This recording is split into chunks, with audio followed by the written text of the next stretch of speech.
Hello, once again. I'm Sarah Moore, author of Peaceful Discipline, president for the American SPCC, and founder of Dandelion Seeds Positive Parenting. Today, I'm hanging out with one of my personal favorite humans, Elyse Jones, who is a licensed social worker and so many other beautiful things. She will tell you more about herself in a moment. But Elyse, thank you so much for chatting with me this morning.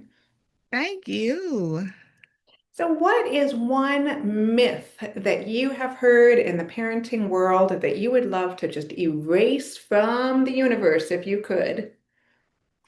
Oh, I would have to say, when you say erase it from the universe, I would have to say that discipline means punishment. That's definitely one myth that I believe many people believe. This idea that if we don't punish children, they won't learn. And what's so interesting about that is that even that word discipline, right, it actually comes from the same root word as disciple, meaning to be a student or a learner or a follower. So this belief that if I don't punish them, they won't learn, like it is a myth because punishment literally does the opposite of teaching. I know you know this, Sarah, but it like triggers that stress response and shut down the part of the brain that's responsible for learning. So here's the fact, right? If I was it to erase that myth and replace it with a fact, that fact would be kids don't learn best through fear. They learn best when they feel safe, when they feel connected, and when they are guided by someone they can trust. Friends, I am leaning in for emphasis. Listen to this woman. I couldn't agree more. I love what you just shared. Obviously, peaceful discipline, my book. I'm not here to promote that, but discipline, you're exactly right. It's about teaching and learning. It has nothing to do with punishment. So, what you shared is gold. Thank you. What is something else that you wish more people simply understood about parents, children, anything at all? I would honestly say something I wish more people, especially us as parents, understood about parenting. It's something I don't hear talked about often, but it's really what I believe is this truth that parenting is so much more about us as the adults, as the parents, than we realize. So I live by the personal belief that children are a gift, right? And when we think about gifts, gifts are meant, they are designed to edify the receiver of the gift. And like, just think about that for a second. Think about any meaningful gift you have received, the ones that lifted your spirits, the gifts that met a need, the gifts that reminded you of what really matters. Like, just like those gifts build us up, our kids do the same. And I think we miss that sometimes. The fact that they bring out our triggers. I can speak from personal experience of how our kids bring out our blind spots. Like they literally like shine a little flashlight on those growth areas and kind of bring them to the surface. And I have to say this, Sarah, because it's so beautiful to me that even research shows us that children, they don't just shape us emotionally, they actually impact our health as well. And I don't think a lot of us realize that, like being in a loving, a connected relationship with children, it actually lowers our blood pressure. We don't hear that a lot, right? We hear the opposite actually. But being in that relationship with our children, it releases that bonding hormone that reduces stress, that boosts immunity. It even improves heart health being in relationship with our children. So when we see them as a gift, that they truly are, like parenting becomes more than just this role that we're fulfilling, but it becomes a sacred opportunity to heal, an opportunity to thrive, and then to grow up with our children.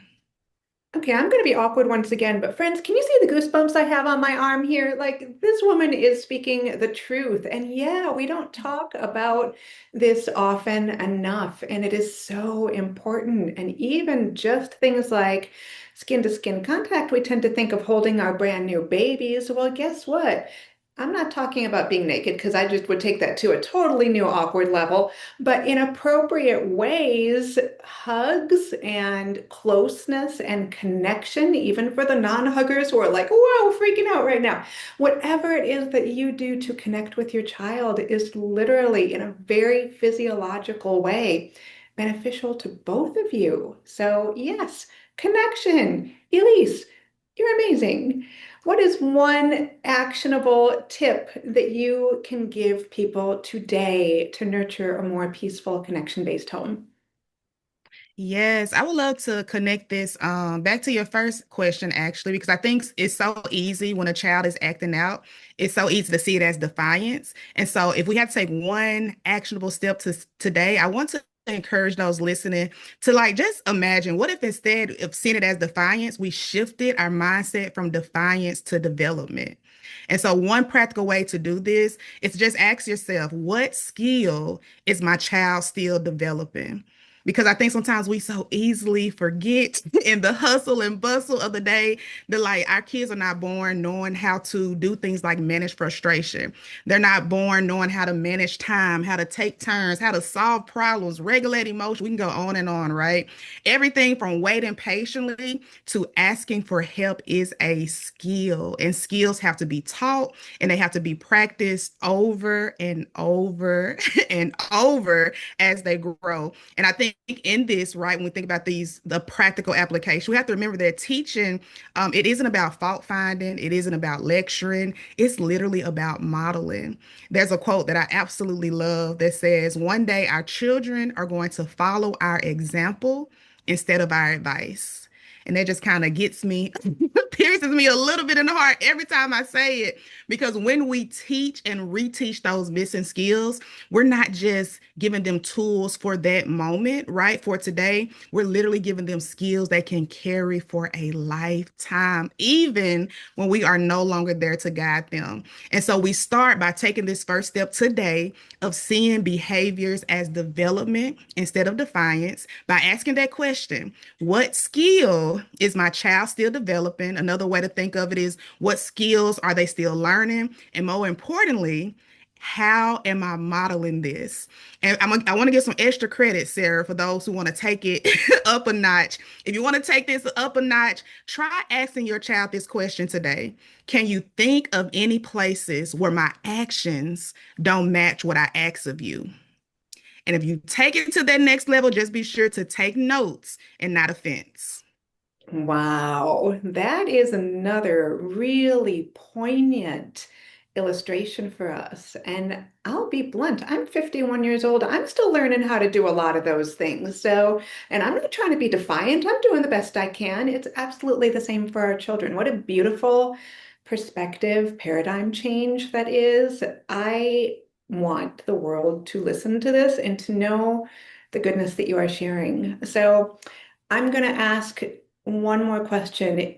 If you gave us your home address, I am confident that we would all show up at your house saying, "Help me, Elyse, teach me. I want to learn more about this." So don't give me your home address, but where can people follow you online in a more appropriate way so that they can get more of the goodness that you have to offer? Absolutely. You can find me at Elyse Jones Official. That Elyse is Elyse. So at Elyse Jones Official.